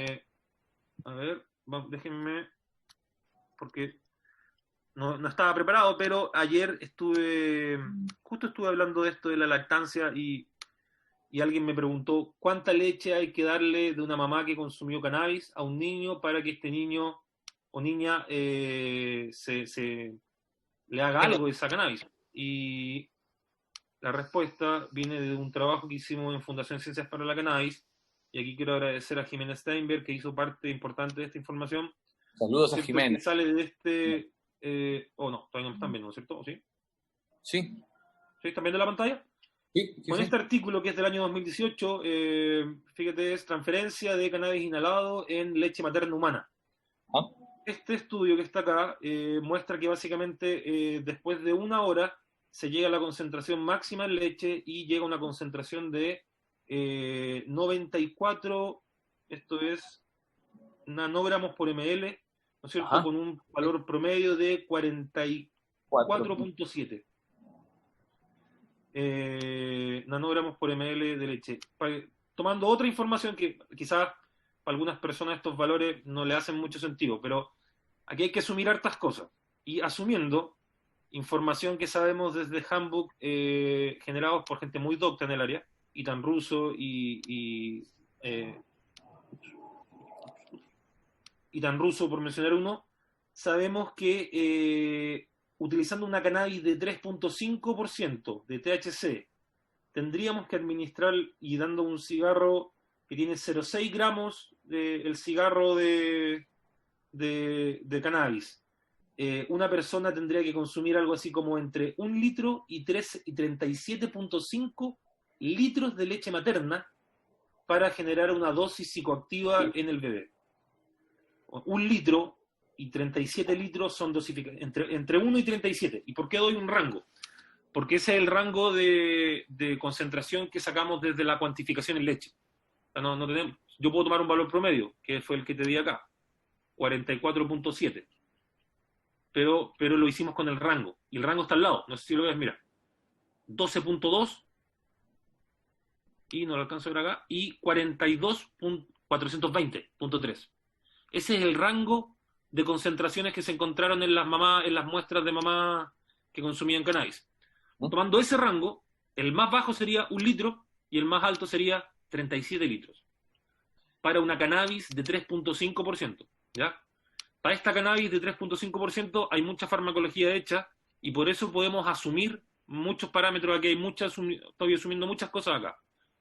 Si tomáramos una cannabis más concentrada, por ejemplo al 10%, una cannabis que podríamos decir que es una cannabis común de encontrar, con un cigarrillo de 0,6 gramos, las personas tendrían que consumir entre 0,38 y 13 litros de cannabis, lo cual esta parte la hice yo, no la hizo en estricto rigor la fundación.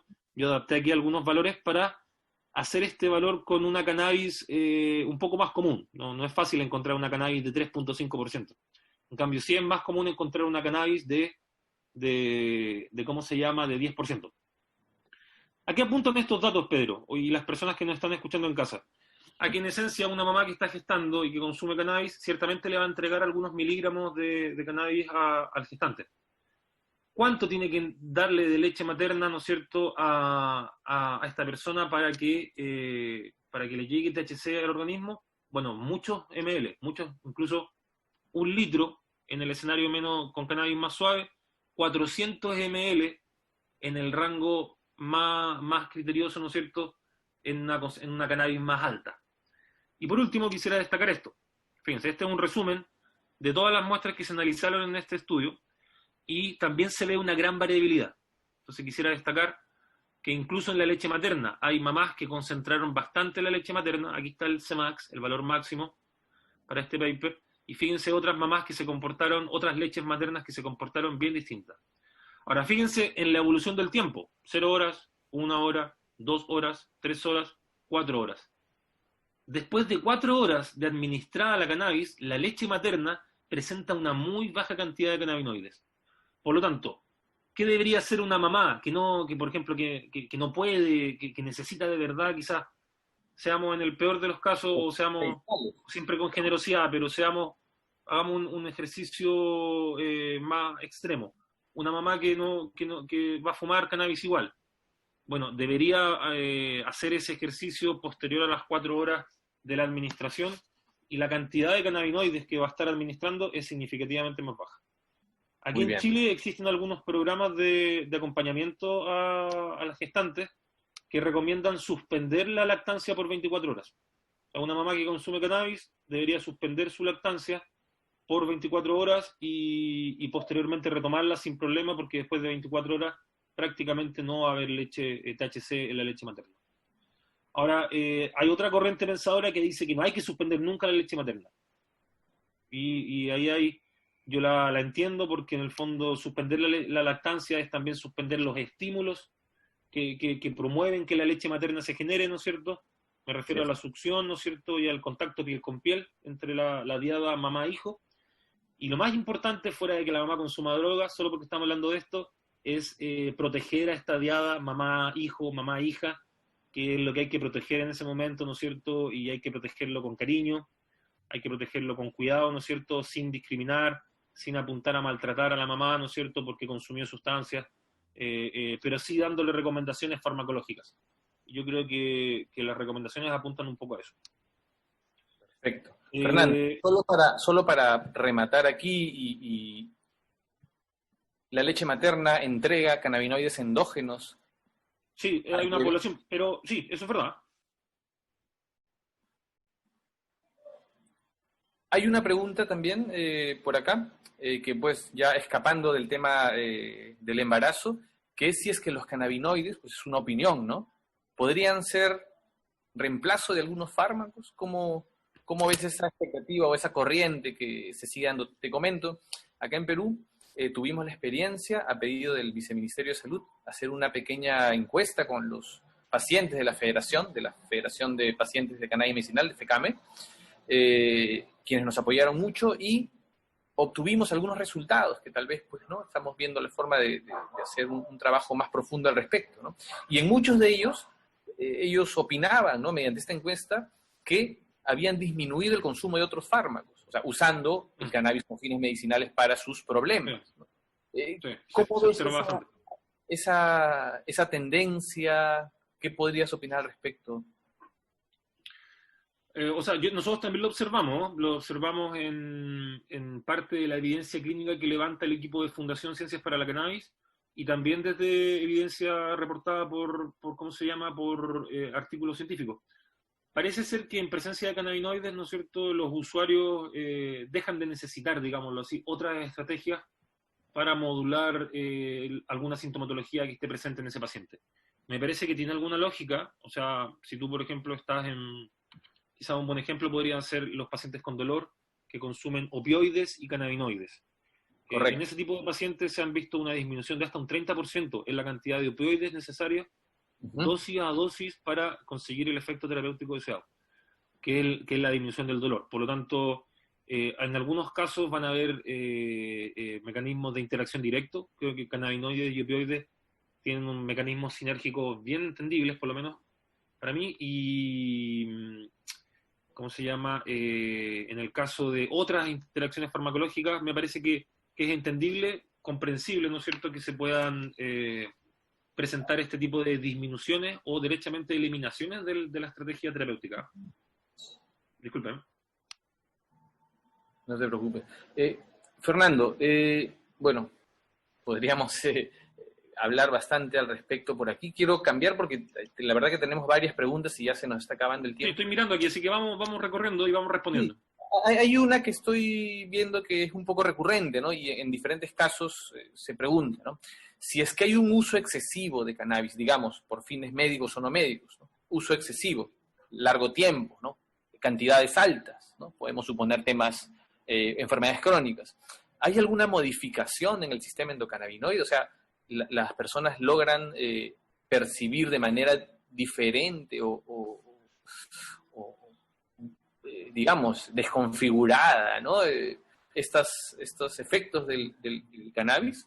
Tenemos poca evidencia porque los componentes del sistema endocannabinoide son varios, son 2 o 3 receptores, 4 enzimas, son varios, son derechamente no solo uno, pero para los receptores y con datos provenientes desde animales de experimentación, sabemos que se pueden dar fenómenos de tolerancia farmacológica. Correcto. Y en estas situaciones de tolerancia farmacológica, lo cual es normal para muchos fármacos, los receptores que están expuestos en la membrana de las células normalmente se guardan, se endocitan, ¿no es cierto?, y pueden darse fenómenos que sabemos hasta el día de hoy que son dosis dependientes. O sea, si tú utilizas una dosis más alta de un ligando, de un activador, de un receptor, estos receptores se van a sobreactivar y podrían endocitarse o hacer fenómenos de rundown, ¿no? Hay varias formas de verlo, pero de disminución de la población que están en la superficie. Por lo tanto, no me extrañaría que en dosis alta la tolerancia sea más alta y todos los fenómenos que sabemos que aplican también a otros fármacos se den de manera más rápida. Sí. No me sorprendería a mí. Pero no sabemos todo. Tenemos que tener una técnica, alguna metodología de laboratorio que nos permita medir nuestro sistema endocannabinoide más rápido. Correcto. Nosotros algo estamos haciendo acá en Chile a través de técnicas de diagnóstico molecular, PCR, similar a cómo se mide hoy día el COVID-19, por una técnica de laboratorio de biología molecular, medir cómo está nuestro sistema endocannabinoide. Sin embargo, ahí hay un área interesante de desarrollo que quizás tenemos que explorar, pero hoy día no están disponibles. No están disponibles, y si tuviéramos estas técnicas podríamos responder mejor esta pregunta, pero no están disponibles. Yo creo que es una brecha tecnológica, ¿no? De hecho, aquí también estamos muy, muy interesados en medir endocannabinoides, ¿no? Y esto también depende de muchos momentos, incluso en el momento del día en el que se miden.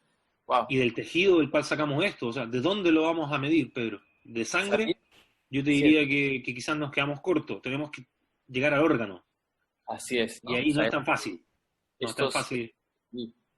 Estas moléculas se generan incluso solamente a demanda cuando hay algún tipo de problema. Entonces, por supuesto. Ahora, yo creo que en general en dosificaciones más altas podríamos encontrar fenómenos de como los que describíamos antes, o sea, de presencia o no de receptores en ciertos lugares donde la molécula llegue en alta cantidad. Mi impresión es que el sistema endocannabinoide es tan amplio y está presente en tantos tejidos que siempre lo vamos a estar produciendo. Por lo tanto, no quiero transmitir a las personas que nos están escuchando, viendo que si usted consume de manera prolongada o se administra de manera prolongada estas moléculas, su sistema endocannabinoide va a desaparecer. No creo que vaya por allá, la evidencia no apunta a eso. Importante. Pero sí se genera tolerancia farmacológica, la gente lo sabe, las personas que han utilizado este tipo de sustancias y la gente que utiliza cualquier otra. Los fármacos generan tolerancia y eso es algo normal en ellos. Fernando, hay unas opiniones al respecto. He escuchado a bastantes médicos en otros países que comentan que para evitar la tolerancia también puede ser importante que el paciente haga un cambio de cepas, entendiendo al uso de cannabis como un uso herbal, ¿no? ¿Qué opinas al respecto de este tipo de afirmaciones? Yo lo veo como una opción realizable. Yo mismo he promovido en algunas circunstancias esa estrategia. Lo que sí pongo énfasis es en que se mantengan los niveles de cannabinoides, digámoslo así. O sea, parece ser que en un preparado herbáceo, dado que hay una diversidad de principios activos, hay no solamente THC, sino hay THC y otros, se genera lo que se llama el efecto séquito o el efecto entourage, que es que en el fondo todas las moléculas presentes generan un efecto distinto a que si las moléculas estuvieran individualmente presentes. Por lo tanto, si la cannabis y los extractos completos de cannabis están actuando a través de este efecto séquito, a través del efecto entourage, yo te diría que si uno mantiene las concentraciones de cannabinoides y cambia algunos otros, podría generar pequeños cambios en cómo el organismo tolera, recibe este preparado, ¿no es cierto?, evitando de alguna forma la tolerancia. Correcto. Sin embargo, esto que estoy diciendo lo estoy diciendo como un supuesto, porque es importante que para hablar de esto tengamos que hacer algún tipo de evidencia, un estudio de tolerancia. En el fondo, preguntarle a las personas si sienten los mismos efectos. Lo que sí sabemos es que de madres con niños de epilepsia que hacen este tipo de estrategias, los niños enlentecen la tolerancia. Por ejemplo, la tolerancia en el uso de cannabis aparece al mes, más o menos, de que tú le administras un preparado. Cuando hacen esta alteración de cepa, dura más, 45 días, 2 meses, se va enlenteciendo un poco. Pero al área de la salud a veces no le gusta mucho esta técnica, te diría yo. Correcto. No es fácil que un médico te diga, oye, ya, vamos a cambiar ahora la variedad. Hay que ponernos de acuerdo y hay que hacer un par de investigaciones para estar de acuerdo. Sí. Perfecto. Fernando, pues yo creo que tengo una última pregunta para ya ir concluyendo. La verdad que tenemos varias preguntas y yo le quiero decir a las personas que nos están oyendo de que hay algunas preguntas que lamentablemente por políticas de la universidad no podemos contestar, porque no podemos hacer como consultorio médico, ¿no? Sí. Lo dije en un inicio, no pretendemos ser una consulta médica, radial o por internet, y tenemos que llevar alguna información. Algunas personas también nos han preguntado las fuentes, así que, Fernando, podemos compartir, ¿no? Las fuentes Sí. luego, por interno. Hay una Lo pregunta... que les mostré de los artículos se los puedo compartir sin ningún problema. Perfecto, ahí justo una persona nos pidió la fuente, así que se la puedes mandar, por favor, por interno. Yo quiero cerrar... Y me precise esa persona para cuál de los temas, porque Sí, mostré sobre aquí lactancia. algunas cosas de cáncer. El artículo de lactancia. Ya, ningún problema, ningún problema. Ahí lo mandas, Fernando.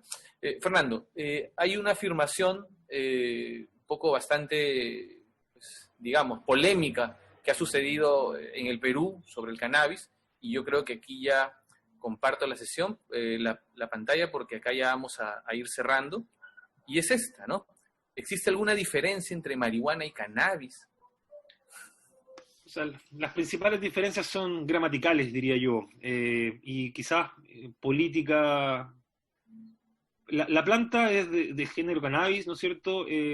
Su definición botánica es Cannabis sativa sp, ¿no es cierto? Sin embargo, el concepto marihuana fue acuñado tiempo atrás, me parece, mucho de la cultura mexicana, y muchos organismos, ¿no es cierto? Muchos organismos estatales, en el fondo, la clasificaron con ese nombre, la dejaron con ese nombre, como marihuana. Me parece que las principales diferencias son de un punto de vista, son teóricas. Cuando uno se va a la práctica, a la realidad de qué es lo que tiene la marihuana y qué es lo que tiene la cannabis, estamos hablando de la misma especie. Por ahí, las principales diferencias, en mi opinión, es en el fondo de cómo tú quieras referirte. Parece que marihuana es un término más despectivo para la cannabis. Cuando el Estado quiere combatir la guerra contra las drogas, combate la guerra contra la marihuana, no contra la cannabis. Entonces, me parece que son definiciones semánticas, pero que cada uno de los organismos del Estado las utiliza más bien como quieren. Yo hablo de cannabis normalmente, pero a veces cuando me hablan de marihuana también utilizo el término marihuana. No me complica tanto, la verdad. Creo científicamente que estoy haciendo alusión a lo mismo, a la cannabis sativa, SP, al vegetal de cannabis sativa, en este caso, no precisamente a lo que me han dicho que es la marihuana. Ahora, me parece que eso apunta a la respuesta. No sé si se necesita un poco más de conversación. Un poco... Sobre eso yo creo que es una definición semántica. Sí, un poco lo que en algunos espacios de discusión se ha manejado es que uno es con fines medicinales y el otro no, ¿no? Entonces, creo que nos queda claro que la especie botánica es la misma y que pues esto es, ¿no? Es un tema gramatical, incluso social, ¿no? Qué tan bien visto está una palabra y qué tan mal visto podría estar otra. Fernando. O sea, en algunos lugares se utiliza mucho el término marihuano para hacer de manera despectiva una connotación social, o sea, de la cual yo estoy en Brasil es el macoñero, en México es el marihuano, acá en Chile son los volados. Me parece que son maneras peyorativas de referirse a las personas que creo que deberíamos evitar, personalmente.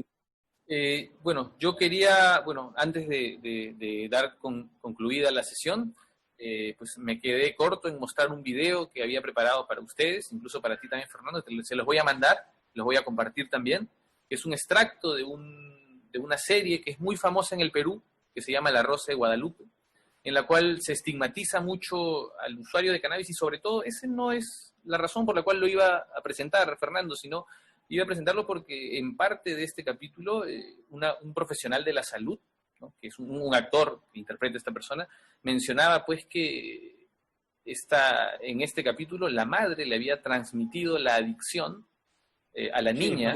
Me acuerdo del video que va a presentar Pedro, creo que hay hasta pequeños memes de esto. Porque la señora había consumido marihuana durante el embarazo, ¿no? Y esto es un poco parte de lo que hemos respondido, ¿no? Estas adicciones, dependencias, yo sé que en algunas drogas pues hay una transmisión, ¿no? Pero esto pasa en marihuana, ¿hay algo al respecto? Yo sé que no está muy estudiado, pero ¿hay algo de cierto aquí? No, o sea, evidencia para apoyar lo que estás diciendo o lo que el video dice, no la tenemos. Sí sabemos de madre, tomando un poco lo que conversábamos de las gestantes, que en el fondo producen niños, guaguas, recién nacidos viables. Hay un par de estudios bien bonitos hechos que se llaman de los crack babies. Son hijos de madres que consumen crack, y los niños básicamente son normales, igual que los niños que nacen de cualquier madre. El principal factor relevante es en la estimulación temprana y el cuidado temprano que estos niños reciben. No he visto nada que indique que en el fondo se pueda transferir de madre a hijo una dependencia. Sin embargo, en general, yo soy biólogo molecular, yo soy que creo que los genes sí te heredan cosas, y por ahí la personalidad y algunos aspectos de tu forma de ser me parece que sí son heredables. Esto es mi opinión personal con un poco de evidencia, pero fijémonos en nuestras familias. Uno puede heredar cosas de los papás, no cabe duda. Ahora, no vas a heredar una dependencia puntual a una droga. Vas a heredar un patrón de comportamiento producto de tu background genético que te dio tu papá y tu mamá. Y ese background genético no es todo. Que tú heredes que tú seas hijos de algún adicto, no quiere decir que tú vayas a salir adicto. Tomando la terminología adicto, dependiente, pero adicto porque era la que estábamos utilizando antes. ¿De qué depende que seas adicto o no seas adicto? De tu conducta, de tu ambiente, de tu exposición a la sustancia y de una serie de otros factores que no son precisamente tus genes, pero heredamos cosas de nuestros padres, de eso no cabe duda. Solo para aclarar la diferencia. Ahora, ¿podemos heredar una dependencia a una sustancia? No, Pedro, no se puede. No es posible heredar una dependencia a la marihuana como tal. No lo creo. Pero quería sí entender un poco lo que apuntaba. Parte del video, no lo dice así, pero apunta a algo que tiene que ver con la herencia. Y uno es de dónde viene. Yo vengo de mi papá y mi mamá. Ellos me dieron todo lo que... Mi mamá adicta al pucho y yo todavía no soy adicto al pucho. Fernando, ha sido un tremendo placer que hayas aceptado la invitación de participar con nosotros, haber compartido mucho del conocimiento que tienes y de la experiencia que vienes realizando, haciendo. Un honor para mí conversar contigo, para mí es una clase más escucharte, y yo quisiera pedirte que pues en este último minuto que ya nos queda, le des una recomendación a las personas que están interesadas en estudiar el tema del cannabis. Nosotros estamos un poco incentivando este tipo de espacios de conversación, de debate, informativos, académicos. Se viene ya un diplomado en el cual estás invitado, pues ahí no quiero adelantar, pero tenemos un proyecto interesante, si sale todo bien, un pequeño estudio en células cancerígenas. ¿Podrías, por favor, darle un mensaje a las personas que están viendo y oyéndote? Bueno, primero que todo agradecerles por la sintonía, por querer, por lo curiosos que son, por querer aprender. Les quiero decir que si me estás escuchando en casa y tienes ganas de querer conocer más de esto, si eres usuario de cannabis, si eres profesional del área de la salud, independiente de dónde vengas, me parece que hoy día vas a encontrar instrumentos educativos para formarte. Si eres un médico o profesional del área de la salud y quieres aprender de esto de manera formal, bueno, lo que estamos haciendo acá es un ejemplo. En Perú, la Cayetano Heredia va a tener disponible un diplomado. Nosotros en la Universidad de Concepción también vamos a tener disponible nuestro diplomado. En Argentina hay diplomados formales. Me parece que hay lugares formales donde entrenarte. Si eres un usuario y estás interesado en conocer más, también vas a encontrar programas educativos que hacia el sector usuario te entreguen competencias para que lo hagas bien, para que la parte buena sea correctamente bien hecha y para que la parte riesgosa sea minorizada.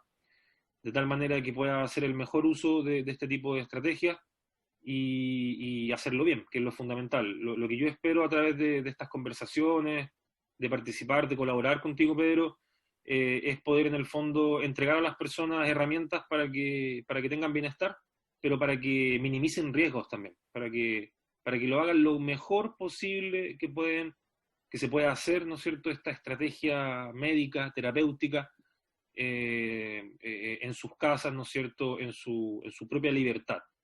Así que un gusto de haber compartido este espacio, Pedro. Agradecer a los amigos que estaban mandando mensajes ahí mientras estábamos hablando, a los molestosos de siempre y a los que también curiosean. Siempre se agradece su buena onda, sus preguntas.